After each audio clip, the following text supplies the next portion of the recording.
Emiter toko retail berjaringan Alfamart dan Alfamidi mengumumkan pembagian dividen tunai bagi para investornya. Alfamart akan membagikan dividen 1,19 triliun atau sebesar Rp26,68 per lembar saham.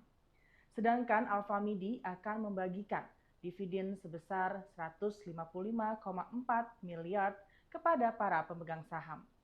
Lalu, seberapa menarik kedua saham ini? Berikut liputannya.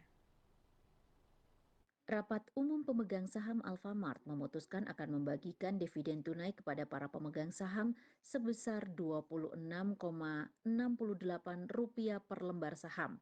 Total saham yang dibelikan oleh emiten berkode AMRT ini sebesar 1,19 triliun. Hal sama juga dilakukan oleh Alfamidi yang akan membagikan dividen total sebesar Rp155,4 miliar.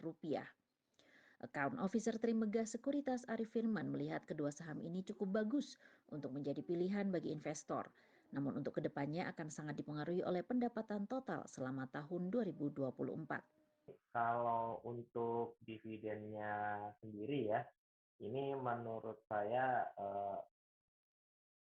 dibilang besar juga enggak sih Mas. Cuman cukup lah kalau misalnya kita sekedar mencari istilahnya yield-nya itu lebih gede dari suku bunga ya.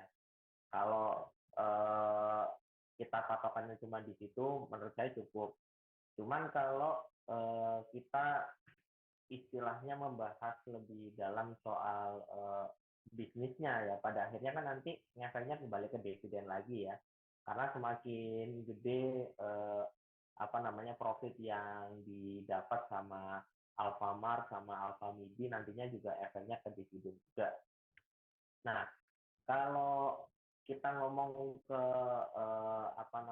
penghasilan atau profitnya dia, kita juga mengamati dari daya beli masyarakat, balik ke sana lagi. Nah, tahun ini kan ternyata ada bansos ya dari pemerintah ya. Kayaknya masih bulan Mei ini masih ada lagi ya.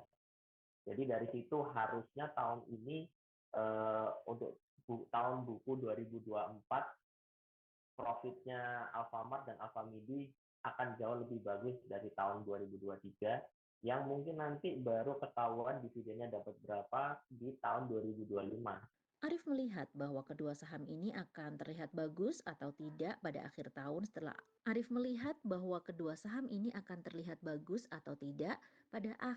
setelah laporan keuangan tahunannya dirilis oleh perusahaan. Jika laba emiten ini naik, maka saham Alfamart dan Alfamidi cukup menarik bagi investor.